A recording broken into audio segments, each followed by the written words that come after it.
Mental diet বা মনের সুষম খাবার, যেটা আমাদের মনকে খাওয়ালে আমরা হাই ভাইব্রেশনে থাকবো, হাই এনার্জিতে থাকবো এবং আমাদের ম্যানিফেস্টেশনের কাজ সুবিধে হবে। ম্যানিফেস্টেশন এই শব্দটার সাথে তো আজকের যুগে সকলেই কম বেশি পরিচিত, সকলেই এই বিষয়টা জানে, কিন্তু বেশিরভাগ ক্ষেত্রে তোমাদের মধ্যে অভিযোগ থাকে কি নিয়ে? ল অফ অ্যাট্রাকশন টেকনিক নাকি তোমাদের জন্য কাজ করছে না। তোমরা স্ক্রিপ্টিং করেছো, তোমরা বিভিন্ন রকমের হাই ভাইবসে থাকার টেকনিক করেছো, কেউ মিরর টেকনিক করেছো, কেউ ওয়াটার অ্যাফার্ম করেছো, আরো অনেক কিছু করেছো, তোমাদের জন্য সেটা কাজ করছে না, এটা তোমাদের অভিযোগ থাকে। আজকে আমরা ভিডিওতে সেটারই উত্তর খুঁজব, যাতে ল অফ অ্যাট্রাকশন টেকনিক তোমাদের জন্য কখনো আর ফেল না করে। তোমরা যেটা চাও, যেভাবে চাও, ঠিক সেভাবেই যেন তোমাদের জীবনে চলে আসে, সেই উত্তরই আজকে আমরা এই ভিডিওতে খুঁজব। তো ভিডিওটা অবশ্যই তোমরা প্রথম থেকে শেষ পর্যন্ত স্কিপ না করে দেখতে থাকো। এই ভিডিওটা তাদেরই জন্য যারা ভেতর থেকে ভীষণ নেগেটিভ হয়ে পড়েছো, যারা মনে করছো তোমাদের জন্য কোনো রকমের ম্যানিফেস্টেশন টেকনিকই একদমই কাজ করছে না, এবং যারা কোনো কিছুকে ম্যানিফেস্ট করতে চাইছো, কিভাবে করবে সেটা বুঝতে পারছো না, তাদের জন্য এই ভিডিওটা ভীষণ ভীষণ ইম্পর্টেন্ট হতে চলেছে। এই সব কিছুই বলার আগে তোমাদের সবাইকে জানাই welcome back to 1111 mesmerising soul. আর আমি কে? আমি মনোরমা ব্যানার্জি। আমি এই চ্যানেলে শেয়ার করে থাকি বিভিন্ন রকমের law of assumption, law of attraction technique, Neville গদার্ডের টেকনিক, অ্যাব্রাহাম হিক্সের টেকনিক, বা তোমরা বিভিন্ন রকম স্পেল, রোজকার জীবনে নানান রকম প্রবলেম সলভ করার জন্য হোয়াইট ম্যাজিক, ব্ল্যাক ম্যাজিক, আরও নানান কিছু বেদিক সুইচ ওয়ার্ডস, এগুলো জানতে যদি তোমাদের ভালো লাগে, পছন্দ করো, তোমরা অবশ্যই চ্যানেলটা লাইক ও সাবস্ক্রাইব করে দিও। তো চলো শুরু করা যাক। তোমরা বডির ডায়েট, অর্থাৎ আমাদের ডায়েট যে খাবার, অর্থাৎ সুষম খাবার, সেগুলো আমরা কেন খাই? যাতে আমরা ফিট থাকি, ফাইন থাকি, আমরা অসুস্থ না হই, আমাদের শরীর সুন্দর থাকে এবং সুস্থ থাকে সেজন্য। এবং আমরা যারা ধরো জিমে যাই, আর তোমাদের মধ্যে অনেকে এক্সারসাইজ করতে পছন্দ করো, নিজেদের শরীরের খেয়াল রাখতে পছন্দ করো, অবশ্যই এটা সেলফ লাভের একটা এক্সপ্রেশন।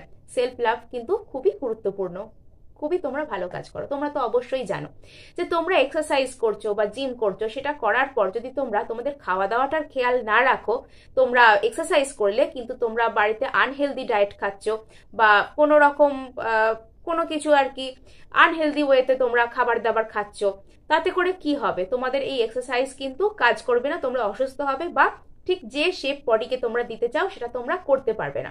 এক্ষেত্রে মেন্টাল ডায়েটও কিন্তু সেটা। এবার মেন্টাল ডায়েট কি জিনিস? আমাদের আশপাশে যা কিছু ঘটছে প্রত্যেক দিন, প্রতি মুহূর্তে, সেই জিনিসটাকে আমরা যেভাবে আমাদের মনের কাছে পরিবেশন করছি, যেভাবে তার কাছে আমরা সাজিয়ে দিচ্ছি, এবং আমাদের সাবকনসিয়াস মাইন্ড সেটাকে যেভাবে অ্যাজিউম করছে, এই বিষয়টাই হলো মেন্টাল ডায়েট। ধরো তুমি রিলেশনশিপকে ম্যানিফেস্ট করতে চাইছো, তোমার কোনো বন্ধু বান্ধব বা কোনো সেরকম কোনো আত্মীয় স্বজন বা যে কেউ হতে পারে, তুমি তার সাথে কথা বলো, এরকমও হতে পারে, বা কোনো সোশ্যাল মিডিয়া লিঙ্ক থেকে তুমি কোনো কিছু অত্যন্ত নেগেটিভ জিনিসপত্র রিলেশনশিপ সম্বন্ধে দেখছো, ব্রেকআপ স্টোরি দেখছো, বা স্যাড সং শুনতে চাইছো সারাক্ষণ, এগুলো শোনার পর দেখবে আমাদের চোখে জল আসে, মন খানিকক্ষণ ভারাক্রান্ত হয়ে আসে। আমি কারোর ব্যক্তিগত রুচি নিয়ে এখানে বলতে চাইছি না, অবশ্যই তোমার আলাদা আলাদা রুচি থাকতে পারে।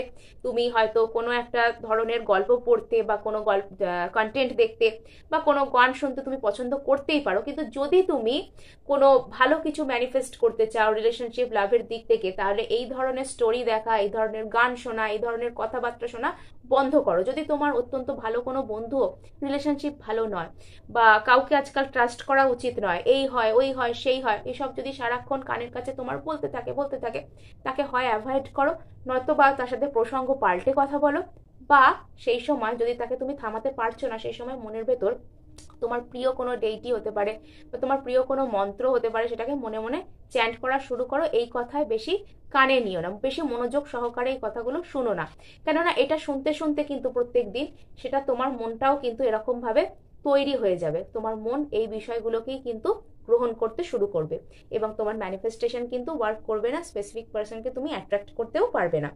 এর পরবর্তীতে তোমরা যারা মানি ম্যানিফেস্ট করছো, কেউ ধরো তোমার কানের গোড়ায় এসে বলছে জিনিসের কত দাম, বা এটা তো আমরা কিনতেই পারবো না কখনো, আমাদের কি আর এরকম হবে, এরকম কথাবার্তা যারা বলছে, তো আমার মনে হয় তুমি তাদেরকে অশ্রদ্ধা করো না, বা তাদেরকে সঙ্গে সঙ্গে থামানোর চেষ্টা করো না, বা কোনো কিছু বোঝাতে যেও না, কেননা তাতে উল্টো ফল হবে।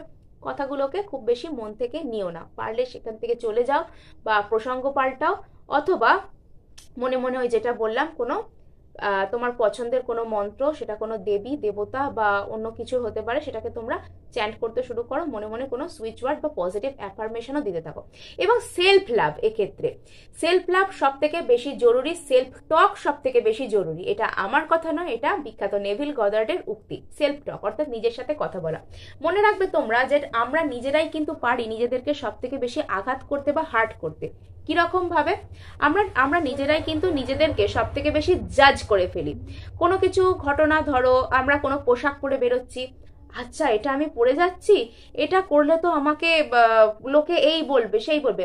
অবশ্যই তোমার সমাজ সম্পর্কে, আশপাশ সম্পর্কে বা স্থান কাল পরিস্থিতি সম্পর্কে সচেতন থাকা দরকার, কিন্তু তুমি সবসময় নিজেকে সেটা দিয়ে জাজ করতে শুরু করো না প্রথমে। বা সবসময় কোনো কিছু একটা ঘটনা ধরো তোমার সাথে ঘটেছে, এটা হলো আমার তো লাইফ বরবাদ হয়ে গেল, এরকম কথাগুলো বলার বন্ধ করতে হবে প্রথমে। মিররের সামনে দাঁড়িয়ে নিজের চোখে চোখ রেখে সেলফ লাভ অ্যাফার্মেশন দাও। তোমার মধ্যে অবশ্যই কোনো ভালো গুণ আছে, সেগুলোকে তুমি নোট করো যে আমার মধ্যে এটা তো ভালো আছে, তাই আমার সাথে তো ভালো হবেই। এই কথাগুলোকে তুমি একটা জায়গায় লেখো, লিখে তুমি পড়তে থাকো। যা কিছু তোমার মধ্যে ভালো গুণ আছে সেগুলোকে তুমি নোট করো, সেগুলোকে তুমি নিজেকে জানাও, সেগুলোকে তুমি মিররের সামনে দাঁড়িয়ে নিজের চোখে চোখ রেখে পারলে বলো। মিররের সামনে দাঁড়িয়ে নিজের চোখে চোখ রেখে বলো যে তুমি ভেতর থেকে অত্যন্ত পজিটিভ, তুমি অত্যন্ত ক্ষমতাশালী, তুমি অত্যন্ত অর্থশালী, তুমি অত্যন্ত সুন্দর, যে কেউ তোমার প্রতি আকর্ষিত হয়, প্রত্যেকে তোমাকে সম্মান ও শ্রদ্ধা করে, ভালোবাসে, ইত্যাদি অ্যাফার্মেশনগুলো তুমি নিজেকে দাও। ওয়াটার অ্যাফার্মেশন করে জল খাও। এবং কোনো ব্যক্তিকে যদি তোমরা নিজের লাইফে ম্যানিফেস্ট করে থাকো, তাহলে অবশ্যই কিন্তু মানে তাকে কখনো নিজের আগে রাখবে না। মানে সেই ব্যক্তি আমার থেকে ভালো, সেই ব্যক্তি আমার থেকে এই দিকে ভালো, এরকম নয়। বরং তুমি তার থেকে কি কি দিকে ভালো এবং সে কোন জিনিস শুধু তোমার মধ্যেই পাবে আর কারোর মধ্যে পাবে না, সেগুলো সবসময় নিজের মনকে জানাতে থাকো। দেখবে এটার রেজাল্ট কিন্তু ম্যাজিক্যাল হবে। ওয়াটার অ্যাফার্মেশন আর যে এই সমস্ত যে মিরর টেকনিক, এগুলোও তোমরা এর মধ্যে অ্যাড করতে পারো। ওয়াটার অ্যাফার্মেশন সিম্পলি অ্যাড করো, ভালো পজিটিভ অ্যাফার্মেশন দিয়ে জল খাও দিনে, সারাদিনে একটা কাচের গ্লাস নিয়ে, অত্যন্ত সোজা ব্যাপার, জল তো খেতেই হয় আমাদের, সেটা না হয় একটা গ্লাসে করে নিয়ে পজিটিভ অ্যাফার্মেশন দিয়েই আমি খেলাম, এতে দেখবে ম্যাজিক্যাল রেজাল্ট হবে। তোমার আলাদা করে আর কোনো টেকনিক করার হয়তো দরকারই হবে না, তুমি যা চাইবে তোমার সাথে ঠিক সেরকমই কিন্তু ঘটতে থাকবে।